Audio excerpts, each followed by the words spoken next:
The Rise of Theodore Roosevelt by Edmund Morris. Picture this: New Year's Day, 1907, Washington, D.C.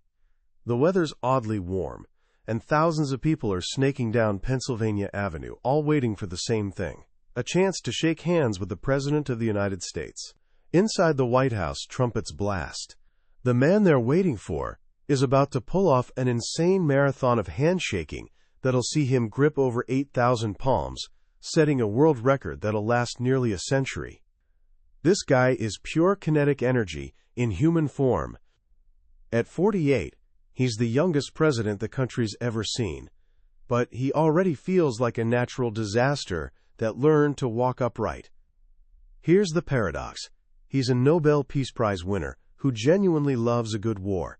He's a published historian who writes like he's crafting adventure novels. He's a big-game hunter who's also the country's most aggressive conservationist. He can debate ancient Greek drama with Harvard scholars, then swap campfire stories with weathered cowboys from the Dakota Badlands. His friends worship him. His enemies loathe him. But nobody, and I mean nobody, can ignore him. This man is Theodore Roosevelt. And watching this human hurricane, this steam engine in trousers, you can't help but wonder how. How did this man become this unstoppable force of nature? That answer is the treasure we're hunting today, and trust me, it's a story that'll blow your mind. We're diving deep into Edmund Morris's Pulitzer Prize-winning masterpiece, The Rise of Theodore Roosevelt. This isn't just another dusty biography collecting cobwebs on a shelf. This is the actual blueprint for how a human being can literally force himself into greatness through sheer willpower. Because that man commanding the White House that day, the living symbol of American strength and vitality, started life as a boy who struggled just to breathe. By the time we're done today, you'll understand the profound, timeless lesson buried in Theodore Roosevelt's early years. The body you're born with doesn't determine your destiny. Your weaknesses aren't your permanent address. With enough willpower, enough grit, and enough relentless, exhausting work, you can literally rebuild yourself from scratch. You can, as his father once commanded him, make your body, and in the process you can make your future. So let's rewind the clock. Let's travel back to the beginning, to a quiet brownstone in New York City, and meet the boy who seemed destined for nothing, which paradoxically meant he could become anything. October 27, 1858. A baby boy enters the world in the wealthy Roosevelt family's New York City home. His mother, Mittie, a gorgeous Southern belle with a gentle nature, takes one look at her newborn son and announces, slightly disappointed, that he looks like a turtle. He's a noisy baby, but heartbreakingly frail. As he grows, a terrifying shadow creeps over his childhood, asthma's suffocating grip. Young Theodore, nicknamed T.D. by his family, spends endless nights gasping for air, a small, pale figure propped on pillows, fighting desperately for each breath. His sharpest childhood memories feature his father, a man of enormous strength and boundless love, pacing with him through the house for hours in the dead of night, trying to ease the horrifying spasms crushing his chest. Theodore Roosevelt Sr. was, in his son's eyes, the greatest man who ever lived. Handsome, powerful, driven by what he called a troublesome conscience that pushed him to help the city's forgotten poor. He founded orphanages, taught in mission schools, and came home with pockets bulging with sick kittens he'd rescued from the streets. He was the perfect specimen of masculine strength, like someone had carved him from solid granite. And then there was T.D. Frail, nervous, timid, not just plagued by asthma, but by a parade of other ailments. He was so nearsighted the world was just a smear of colors. Clumsy and awkward, prime bully bait. While his younger brother Elliot charmed everyone and excelled at sports, T.D. was the family invalid, the brilliant but sickly kid who preferred books and dead animals in his bedroom. Roosevelt Museum of Natural History, a collection of birds, mice, and insects that horrified the household staff. His world existed in his mind. He devoured books with a hunger that would never fade. He loved adventure stories, tales of frontiersmen and soldiers and heroes who were everything he wasn't: fearless, strong, capable of defending themselves. He dreamed of becoming like them, of becoming like his father, but his body felt like a prison cell. Then one day, around age 12, everything shifted. His father called him into his study. Looking at his thin, wheezing son, he said something that would echo through Theodore's mind for the rest of his life. "Theodore," he said, using his formal name, "you have the mind, but you have not the body. And without the help of the body, the mind cannot go as far as it should. You must make your body." He paused, letting the weight of that challenge settle. "It is hard drudgery to make one's body, but I know you will do it." In that moment, something ignited. The boy stared back at his father, jaw clenched, and gave a reply that was half grin, half snarl. "I'll make my body." And so began one of the most remarkable transformations in American history. T.D. started hitting a local gymnasium. He spent hours daily on his family home's piazza, which his father had equipped with exercise gear. He punched, pulled, stretched, and swung, working himself into a trance of pure physical effort. His sister Corinne remembered the regular, monotonous motion as mind-numbing drudgery, but for T.D., it was liberation. It was a promise being kept. Slowly, painfully, fiber by fiber, he started building. The asthma didn't vanish overnight, but his chest began expanding. His muscles hardened. The boy who couldn't catch his breath was now climbing mountains, hiking for miles, reveling in his newfound strength. But life has a brutal way of reality checking you. On a stagecoach ride one summer, two boys his age spotted an easy target. They tormented him relentlessly, and when T.D. finally tried fighting back, he discovered he was completely helpless. They handled him with easy contempt, not even really hurting him, just neutralizing every move he made. The humiliation cut deep. He realized all his exercise had only brought him to baseline. To truly hold his own in the world, he needed more than strength. He needed to know how to fight. Accordingly, he wrote later, "With my father's hearty approval, I started to learn to box." He began taking lessons from a former prize fighter. He practiced obsessively, absorbing punches, learning to handle pain, and most importantly, learning to hit back. This wasn't about sport, this was survival, about never being helpless again. This combination of powerful intellect and fiercely willed body carried him to Harvard in fall 1876. He arrived as a swell, a New York dandy with eccentric side whiskers, a high-pitched, stammering voice, and an alarming habit of challenging professors mid-lecture. To his more laid-back classmates, he was a bundle of eccentricities. He was also becoming a force to be reckoned with. He boxed, wrestled, debated, wrote. He founded a finance club with a future Secretary of State and taught Sunday school. He fell hard for a beautiful, tall, golden-haired girl from Chestnut Hill named Alice Hathaway Lee. Through it all, he never stopped building his body and mind. He was driven by an almost desperate need to prove himself worthy of his father. Then, winter of his sophomore year, the unthinkable struck.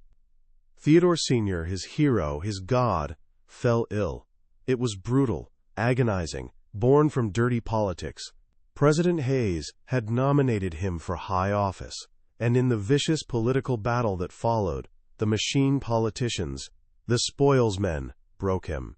February 9, 1878, at 46 years old, he died.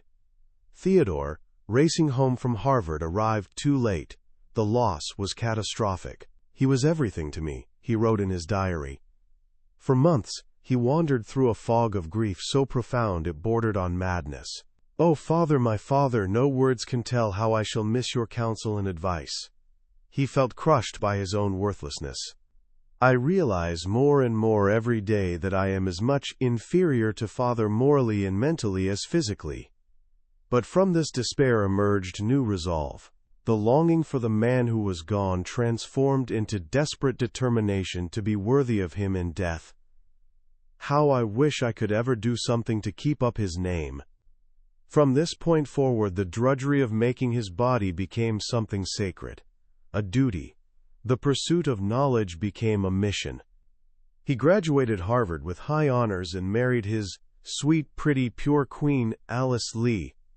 He entered Columbia Law School, but his heart wasn't in it. The law, he discovered, was too often at odds with justice.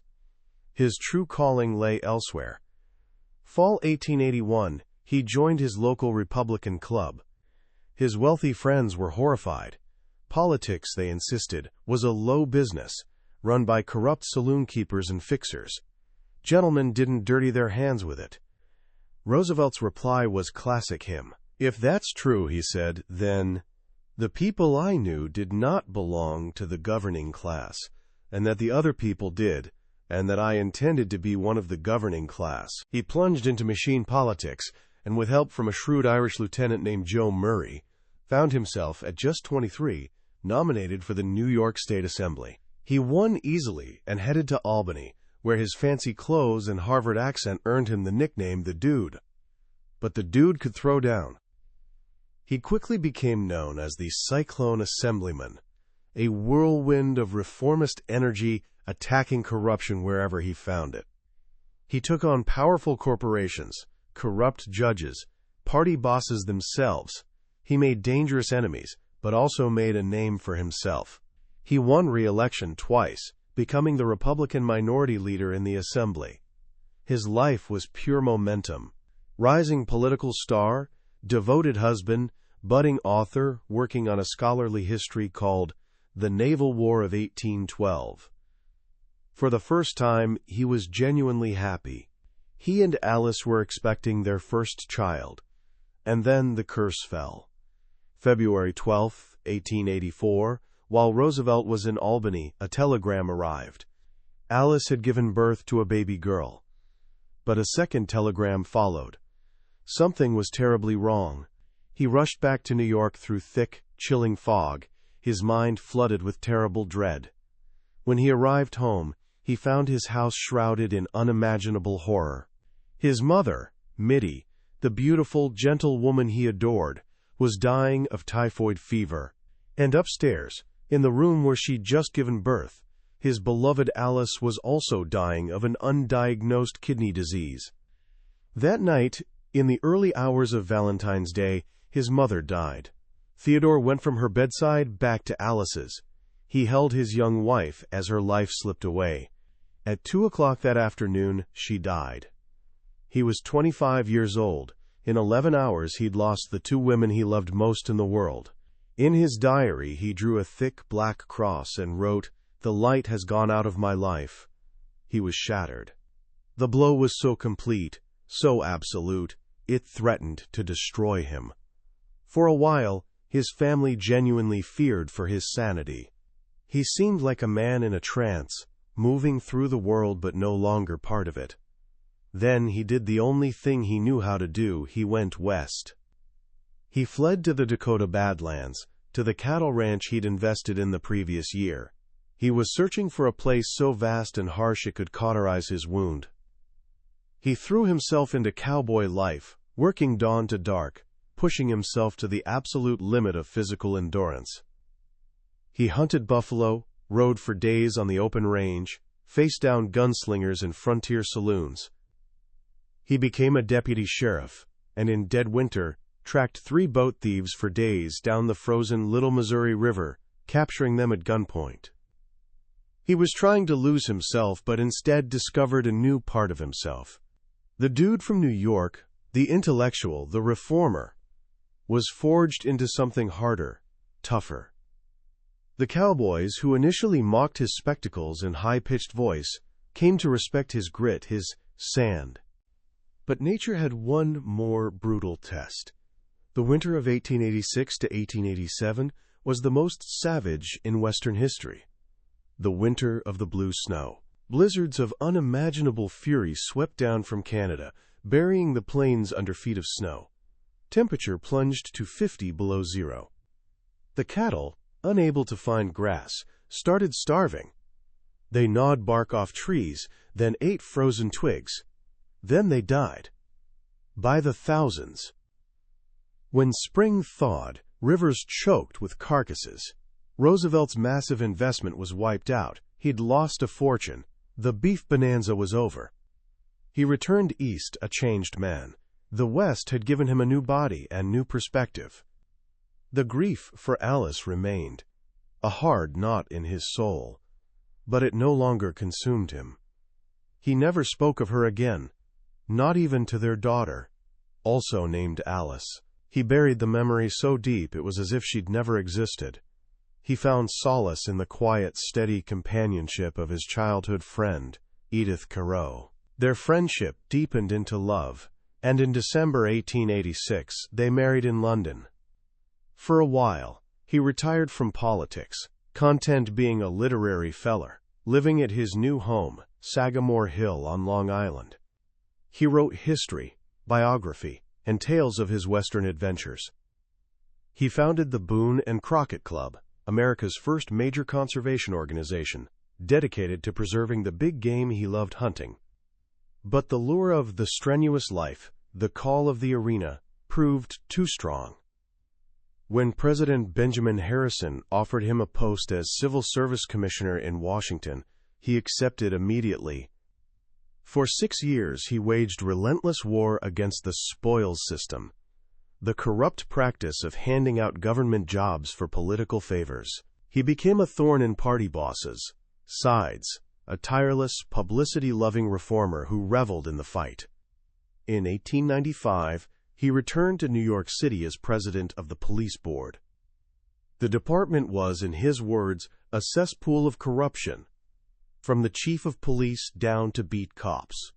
Roosevelt dove in to clean up with demonic energy. He became famous for his midnight rambles, prowling the city's darkest streets with his friend, reporter Jacob Riis, catching sleeping policemen and exposing their connections to the criminal underworld. He took on powerful saloon keepers, enforcing a long-ignored law requiring them to close on Sundays.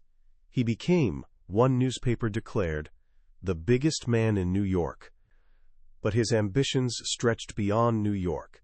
He dreamed of America taking its place on the world stage, of a powerful navy and assertive foreign policy.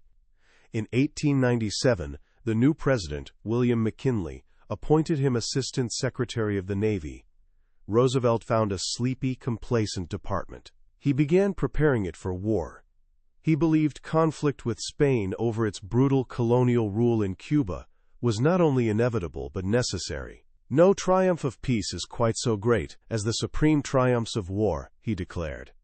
He schemed, lobbied, pushed. He worked with his friend, Senator Henry Cabot Lodge, and a small circle of influential expansionists. He made sure a fighting commodore named George Dewey commanded the Asiatic Squadron. February 15, 1898, the U.S. battleship Maine exploded in Havana Harbor. The Maine was sunk by an act of dirty treachery on the part of the Spaniards, I believe, Roosevelt wrote. The country, inflamed by sensationalist press, clamored for revenge. 10 days later, with his boss, Secretary Long, out of the office for the afternoon, Acting Secretary Roosevelt put the entire U.S. Navy on war footing. He sent a fateful cable to Commodore Dewey in Hong Kong. In the event of declaration war Spain, your duty will be to see that the Spanish squadron does not leave the Asiatic coast, and then offensive operations in Philippine Islands. War was declared in April. Roosevelt, true to his word, resigned his post. He was determined to fight. I cannot afford to disregard the fact that my power for good, whatever it may be, would be gone if I didn't try to live up to the doctrines I have tried to preach. He helped raise a volunteer cavalry regiment, a wild mix of cowboys, Ivy League athletes, and frontiersmen. Officially the 1st U.S. Volunteer Cavalry, but the world would know them by another name, the Rough Riders. With Leonard Wood as colonel and Roosevelt as lieutenant colonel, they trained in Texas, then shipped to Cuba. July 1, 1898, they faced their ultimate test. The American army was pinned down at the foot of the San Juan Heights, under withering fire from Spanish fortifications on the hills above. Roosevelt, on horseback, found his men crouching in tall grass, taking heavy casualties. An order came to support the regulars in the assault. The instant I received the order, I sprang on my horse, and then my crowded hour began. He rode up and down the line, urging his men forward. "Are you afraid to stand up when I am on horseback?" The men rose and followed him. He led them in a wild, chaotic charge up the smaller hill, Kettle Hill. He was among the first to reach the top, shooting a Spaniard with a revolver salvaged from the Maine. From there, seeing the Maine assault on San Juan Hill faltering, he led a second charge across the valley and up the final slope. He'd found his day. He'd led one of the noblest fights of the century. The sickly boy who once dreamed of heroes had become one. He returned from Cuba, the most famous man in America. The bosses of the New York Republican Party, led by his old foe Senator Thomas Platt, saw his popularity as their only hope for winning the governorship that fall. They nominated him reluctantly, and he won narrowly. As governor, he proved a masterful politician, balancing reform demands with political realities. He fought for corporate taxes, labor rights, conservation. He became so popular and so independent that the bosses decided they had to remove him. They couldn't defeat him, so they'd promote him, kick him upstairs into the political graveyard of the vice presidency. Roosevelt fought the nomination with everything he had. "I would rather be a professor of history than vice president," he declared. The job was a dignified nullity, a dead end, but pressure from the party machine, combined with genuine popular support from Western states, proved too much to resist. At the 1900 Republican National Convention, he was nominated to run alongside President McKinley. They won in a landslide. March 4, 1901, Theodore Roosevelt took the oath as Vice President of the United States. His political career, it seemed, was over. 6 months later, on a beautiful September afternoon, President McKinley was shaking hands at the Pan American Exposition in Buffalo, New York. A young anarchist approached him, hand wrapped in a handkerchief. 2 shots rang out. At that exact moment, Theodore Roosevelt was high in the Adirondack Mountains, on the slopes of Mount Marcy. He'd just finished lunch with his family by a little lake called Terror of the Clouds. As he sat gazing at the vast wilderness, he saw a runner approaching, stumbling up the trail, clutching a yellow telegram. He knew instinctively what the message said. Destiny had called. The rise of Theodore Roosevelt was complete. So what do we take from this incredible story? What's the lesson in the life of this young, unstoppable man? For me, it circles back to that one simple, powerful command from his father: you must make your body.